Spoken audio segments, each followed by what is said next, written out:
Welcome to Beyond Adaptation Fitness. My name is CJ. I am going to take you through a 15-minute session to mobilize and activate the whole body. This workout is suitable for all fitness levels. The equipment required for this workout is a jump rope, one resistance band, and one kettlebell.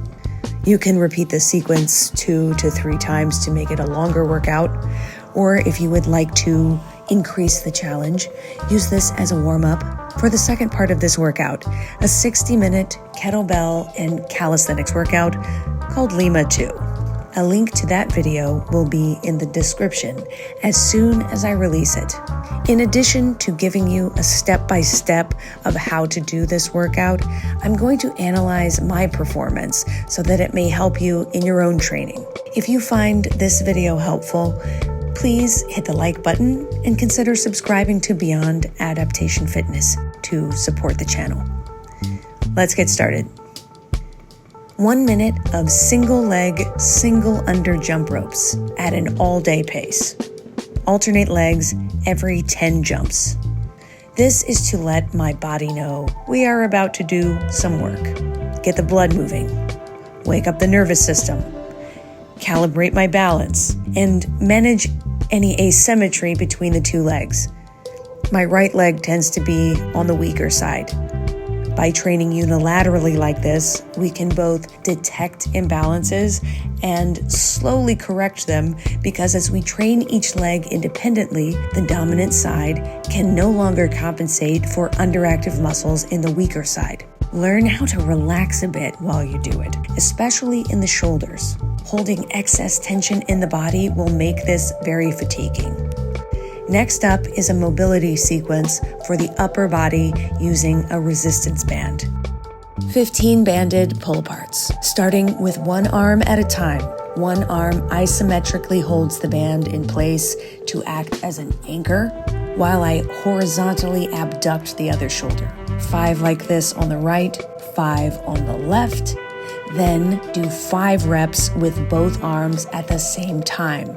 I am squeezing the shoulder blades back and down, so the force production starts not at the shoulder joint, but at the rhomboids, mid-traps, and rear delts. Otherwise, your shoulder joint is going to pick up the slack, which would be really uncomfortable. If you start to feel any discomfort in your shoulder, just relax for a second and reset the scapula by rolling the shoulders up, then back, and then down until you find the position where the back feels strong and the shoulder joint secure. 10 passes forward and backwards of shoulder flossing to open up the chest and further expand the shoulder joint's range of motion. I place my hands close enough together to maintain tension in the band the entire time. Therefore, my scapula stays engaged in that back and down position here as I assert some lateral resistance against the band. There is no shrugging of the shoulder. As I make the passes overhead, the focus is to create as big of a circle as possible to bring the arms as close to my head as I transition between shoulder extension and shoulder flexion. Prioritize the areas that need more stretch by remaining in those spots a little longer, very gently challenging the edge. 10 behind the neck pull-aparts.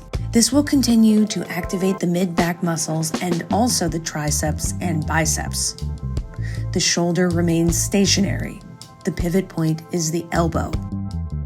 10 banded overhead presses. Step on the band with 1 or 2 feet, depending on your preferred level of resistance. Hold the band at the clavicles and press up. The arms should pass close to your ears as you press overhead. The elbows stay tucked the entire time. For an extra stretch of the overhead position, press the head and chest through at the top and hold for a moment. 10 banded lateral raises. Extend the band away from your body in a V shape. This movement will target the side delts more. I like that I can get both vertical tension as well as lateral tension acting on the shoulder. Tricep stretch. This is a variation on a yoga bind, in which both hands are reaching for the other behind the back. One arm in shoulder extension, one arm in shoulder flexion. Hands interlacing if possible. But I don't want to go for something that intense right now, so I'm using a resistance band. Stand on the band with one leg. Hold the other end with the arm and shoulder flexion and pull down on the band with the other arm to get a little stretch of the side body and the triceps. Hold each side for about 15 seconds. 10 scap pull-ups. To finish off the shoulder mobility sequence, set and reset the scapula from a dead hang, basically doing the very first stage of a pull-up. Instead of performing this movement from a set of rings, you could also do this from a bar. This activates the grip and takes the scapula through a much larger range of motion. By using body weight, I have increased the load and therefore the intensity, similar to what the shoulders will be recruited to do in the workout that follows. Now that my shoulders are nice and warm, I'm going to get a little spinal mobility going with 15 seconds of a dead hang with the feet lightly touching the ground to decompress the spine and stretch out the side body.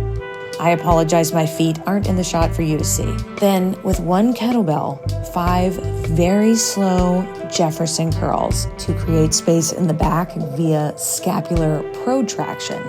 Instead of pushing the shoulder blades together like we've been doing, now the goal is to create as much space as possible between them, stretching out the lower back muscles and strengthening the back in this flexed position.